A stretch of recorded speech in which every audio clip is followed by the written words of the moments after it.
10 ମିନିଟ୍ରେ ସେ ଝିଅ ତୁମକୁ ଫୋନ୍ କରିବ, ହାତ ଧରିକି ରୁମ୍କୁ ଡାକିବ, ଯାହା ଚାହିଁବେ ତାହା କରିବ।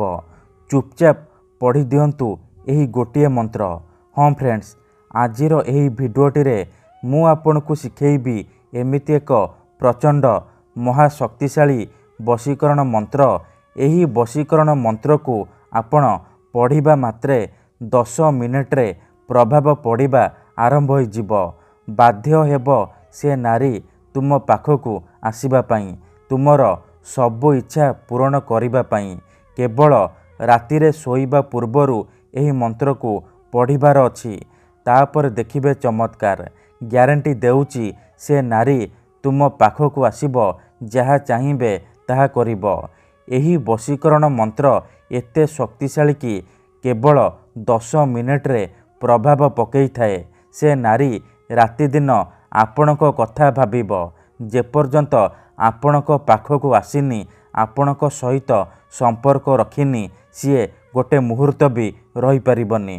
ହଁ ଫ୍ରେଣ୍ଡସ୍, ଯଦି ଆପଣ ସୁନ୍ଦରୀ ଝିଅକୁ ପଟେଇବାକୁ ଚାହୁଁଛନ୍ତି, ସୁନ୍ଦରୀ ବିବାହିତା ନାରୀକୁ ପଟେଇବାକୁ ଚାହୁଁଛନ୍ତି, ତାଠାରୁ ନିଜର ମନ ମୁତାବକ କାମ ହାସଲ କରିବାକୁ ଚାହୁଁଛନ୍ତି, ତେବେ ଆଜିର ଏହି ଭିଡ଼ିଓଟି ଆପଣଙ୍କର ଇଚ୍ଛାକୁ ପୂରଣ କରିବ। କାରଣ ଆଜିର ଏହି ଭିଡ଼ିଓଟିରେ ମୁଁ ଆପଣଙ୍କୁ ଶିଖେଇବି ଦୁନିଆର ସବୁଠାରୁ ଶକ୍ତିଶାଳୀ ବଶୀକରଣ ମନ୍ତ୍ର। ଯଦି ଏହି ମନ୍ତ୍ରକୁ ଆପଣ ପଢ଼ିଦେବେ, ଗ୍ୟାରେଣ୍ଟି ଦେଉଛି, ତାପରେ ଦେଖିବେ କିପରି ସେ ଝିଅ ବା ନାରୀ 10 ମିନିଟ୍ରେ ତୁମକୁ ଫୋନ୍ କରିବ, ହାତ ଧରିକି ରୁମ୍କୁ ଡାକିବ, ଯାହା ଚାହିଁବେ ତାହା କରିବ। ନମସ୍କାର ଫ୍ରେଣ୍ଡସ୍, ଓଡ଼ିଆ ଫଣ୍ଡା ଚ୍ୟାନେଲକୁ ଆପଣମାନଙ୍କୁ ସ୍ୱାଗତ। ଯଦି ଆପଣ ଯେତେ ଚେଷ୍ଟା କରି ମଧ୍ୟ ନିଜ ପସନ୍ଦର ଝିଅ ବା ପଡ଼ିଶା ଘର ଭାଉଜକୁ ପଟେଇ ପାରୁନାହାନ୍ତି, ତେବେ ଆଜିର ଏହି ଭିଡ଼ିଓଟି ଆପଣଙ୍କର କାମରେ ଆସିବ।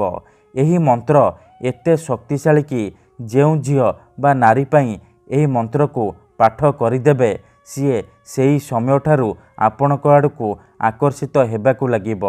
କେବଳ 10 ମିନିଟ୍ରେ।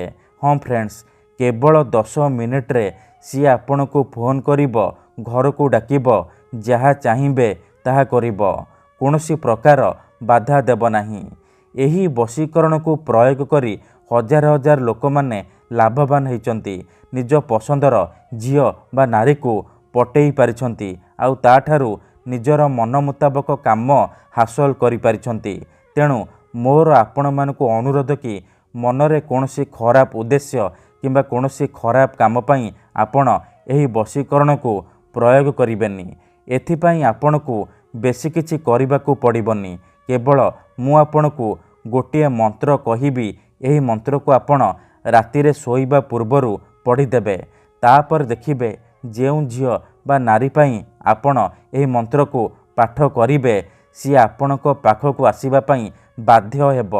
ଯଦି କେଉଁ ଝିଅ ଆପଣଙ୍କୁ ଧୋକା ଦେଇଛି, ଛାଡ଼ି ପଳେଇଛି, ଆପଣଙ୍କର ନମ୍ବର ବ୍ଲକ୍ କରିଦେଇଛି, ଅନ୍ୟ କାହାକୁ ଭଲ ପାଉଛି, ଅନ୍ୟ କାହା ସହିତ କଥା ହେଉଛି, ତେବେ ମୋ କଥା ମାନି ଆଜି ରାତିରେ ଏହି ମନ୍ତ୍ରକୁ ପଢ଼ି ଦିଅନ୍ତୁ। ତାପରେ ଦେଖିବେ କିପରି ସେ ଝିଅ ଯେତେ ଦୂରରେ ଥିଲେ ମଧ୍ୟ ରାତିଦିନ ଆପଣଙ୍କ କଥା ଭାବିବ, ନିଜେ ଆସିବ ଆପଣଙ୍କୁ ଭଲ ପାଉଛି ବୋଲି କହିବ। ଏହି ବଶୀକରଣକୁ ପ୍ରୟୋଗ କରି ଆପଣ ଶାଶୁ, ନଣନ୍ଦ, ଦିଅର, ଭାଉଜ କାହାକୁ ବି ବଶରେ କରିପାରିବେ, ଆଉ ତାଠାରୁ ନିଜର ମନ ମୁତାବକ କାମ ହାସଲ କରିପାରିବେ। ଠିକ୍ ଅଛି, ତେବେ ଏହି ବଶୀକରଣ ବିଧିକୁ ଆପଣ କିପରି କରିବେ, କେମିତି କରିବେ, ଏହାର ପ୍ରୟୋଗ ବିଧି କ'ଣ, ମୁଁ ଆପଣଙ୍କୁ ଶିଖେଇବି। ସମ୍ପୂର୍ଣ୍ଣ ପ୍ରୟୋଗ ବିଧି ମୁଁ ଆପଣଙ୍କୁ ଶିଖେଇବି। ଜାଣିବା ପାଇଁ ଭିଡ଼ିଓଟିକୁ ମୂଳରୁ ଶେଷ ପର୍ଯ୍ୟନ୍ତ ଦେଖିବେ। ଅଧାରୁ ଛାଡ଼ିକି ପଳେଇଲେ ଆପଣ କିଛି ବି ବୁଝିପାରିବେନି। ପରେ କମେଣ୍ଟ କରିବେ, ଗୁରୁଜୀ ଆପଣଙ୍କର ବଶୀକରଣ କାମ କରୁନି। ଦେଖନ୍ତୁ, ଯେଉଁପରି ଆପଣ ଭଗବାନଙ୍କୁ ମାନୁଛନ୍ତି, ଭଗବାନଙ୍କ ଉପରେ ବିଶ୍ୱାସ ରଖିଛନ୍ତି, ନିଜର ସବୁ ଦୁଃଖ କଷ୍ଟ ଅସୁବିଧା ଭଗବାନଙ୍କୁ ଜଣାଉଛନ୍ତି, ଯଦି ସେ ଅସୁବିଧାର ସମାଧାନ ନ ହେଲା, ତାର ମାନେ ନୁହେଁ କି ଭଗବାନ ନାହାନ୍ତି। ସେହିପରି ବଶୀକରଣ ହୁଏ, ତନ୍ତ୍ର ମନ୍ତ୍ର କାମ କରେ, କିନ୍ତୁ ଏହାକୁ ଆପଣଙ୍କୁ ସିଦ୍ଧ କରିବାକୁ ପଡ଼ିବ। ପ୍ରୟୋଗ ବିଧିକୁ ଠିକ୍ ଭାବରେ କରିବାକୁ ପଡ଼ିବ। ତେବେ ଯାଇ ମୁଁ ଆପଣଙ୍କୁ ଗ୍ୟାରେଣ୍ଟି ଦେଉଛି ଆପଣ ଯେଉଁ ଝିଅ ବା ନାରୀ ଉପରେ ଏହି ମନ୍ତ୍ରକୁ ପାଠ କରିଦେବେ ସିଏ ସେହି ସମୟଠାରୁ ଆପଣଙ୍କ ଆଡ଼କୁ ଆକର୍ଷିତ ହେବାକୁ ଲାଗିବ। ପାଗେଳି ପରି ଆପଣଙ୍କୁ ଭଲ ପାଇବାକୁ ଲାଗିବ। ଆପଣଙ୍କୁ ନ ଦେଖି ରହିପାରିବନି। ଏଥିପାଇଁ ଆମର ତନ୍ତ୍ରଶାସ୍ତ୍ରରୁ ମୁଁ ଆଜି ଆପଣଙ୍କ ପାଇଁ ଏମିତି ଏକ ସହଜ ଶକ୍ତିଶାଳୀ ବଶୀକରଣ ନେଇ ଆସିଛି। ଯଦି ଆପଣ ଏହି ମନ୍ତ୍ରକୁ ପଢ଼ିଦେବେ ଗ୍ୟାରେଣ୍ଟି ଦେଉଛି ତାପରେ ଦେଖିବେ କିପରି ସେ ଝିଅ ବା ନାରୀ ଆପଣଙ୍କ ପାଖକୁ ଆସିବା ପାଇଁ ବାଧ୍ୟ ହେବ। ଯାହା ଚାହିଁବେ ତାହା କରିବ। ତେବେ ଏହି ବଶୀକରଣ ବିଧି ଆପଣ କିପରି କରିବେ କେମିତି କରିବେ ମୁଁ ଆପଣଙ୍କୁ ଶିଖେଇବି। ତା ପୂର୍ବରୁ ଯଦି ଆପଣ ଆମ ଚ୍ୟାନେଲକୁ ନୂଆ ଆସିଛନ୍ତି ତେବେ ଦୟାକରି ଚ୍ୟାନେଲକୁ ସବସ୍କ୍ରାଇବ୍ କରି ପାଖରେ ଥିବା ବେଲ୍ ଆଇକନ୍କୁ ମଧ୍ୟ ଦବାଇ ଦିଅନ୍ତୁ। ଯାହାଦ୍ୱାରା ଆମେ ଯେଉଁ ବି ଭିଡ଼ିଓ ଅପଲୋଡ଼ କରିବୁ ସର୍ବପ୍ରଥମେ ଆପଣ ଦେଖିପାରିବେ। ଠିକ୍ ଅଛି।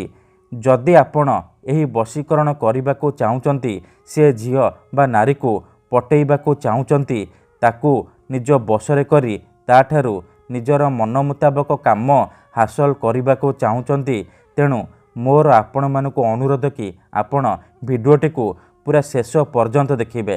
ମନେ ରଖନ୍ତୁ ଏହି ବଶୀକରଣ ବିଧିକୁ ଆପଣ କେଉଁ ବି ବାରରେ କରିପାରିବେ କିନ୍ତୁ ଯେବେ ବି କରିବେ ରାତିରେ ଶୋଇବା ପୂର୍ବରୁ କରିବେ। ବିଧିଟି କରିବା ପୂର୍ବରୁ ଭଲ ଭାବରେ ହାତ ଗୋଡ଼ ଧୋଇକି ସଫା ବସ୍ତ୍ର ପିନ୍ଧିକି ଏହି ବଶୀକରଣ ଆରମ୍ଭ କରିବେ। ସେ ଝିଅ ବା ନାରୀକୁ ମନେ ମନେ ଭାବିକି ଏହି ବଶୀକରଣ ବିଧିକୁ ଆରମ୍ଭ କରିବେ। ପ୍ରଥମେ ଆପଣ କ'ଣ କରିବେ ଭଲ ଭାବରେ ହାତ ଗୋଡ଼ ଧୋଇକି ନିଜର ଶୋଇବା ସେଜ ଉପରେ ବା ବିଛଣା ଉପରେ ବସି ପଡ଼ିବେ। ତାପରେ ଆଖି ବନ୍ଦ କରିକି ସେଇ ଝିଅ ବା ନାରୀକୁ ମନେ ମନେ ଭାବିବେ। ତାର ମୁହଁକୁ ନିଜ ମନରେ ଭାବିବେ। ତାପରେ ମୁଁ ଆପଣଙ୍କୁ ଗୋଟିଏ ବଶୀକରଣ ମନ୍ତ୍ର କହୁଛି। ଏହି ମନ୍ତ୍ରକୁ ଆପଣ 7 ଥର ପଢ଼ିଦେବେ। ଓମ୍ ନମଃ କାମଦେବାୟ ଆମୁକଂ ମେ ବଶ୍ୟମ୍ କୁରୁ କୁରୁ ସ୍ୱାହା। ଆମୁକଂ ଜାଗାରେ ଆପଣ ସେଇ ଝିଅ ବା ସ୍ତ୍ରୀର ନାମ କହିବେ ଯାହାକୁ ଆପଣ ନିଜ ବଶରେ କରିବାକୁ ଚାହୁଁଛନ୍ତି। 7 ଥର ମନ୍ତ୍ରକୁ ପଢ଼ି ସାରିବା ପରେ ପବନରେ ଗୋଟିଏ ଥର ଫୁଙ୍କିଦେବେ। ଏତିକି କରିସାରିବା ପରେ ଆପଣ ଶୋଇପଡ଼ିବେ। ଗ୍ୟାରେଣ୍ଟି ଦେଉଛି ଏତିକି କରିକି ଦେଖନ୍ତୁ ସେ ଝିଅ ହେଉ ବା ବିବାହିତା ନାରୀ ଆପଣଙ୍କ ପ୍ରେମରେ ଦିବାନୀ ହେଇଯିବ। ଯାହା ଚାହିଁବେ ତାହା କରିବ। ଧନ୍ୟବାଦ।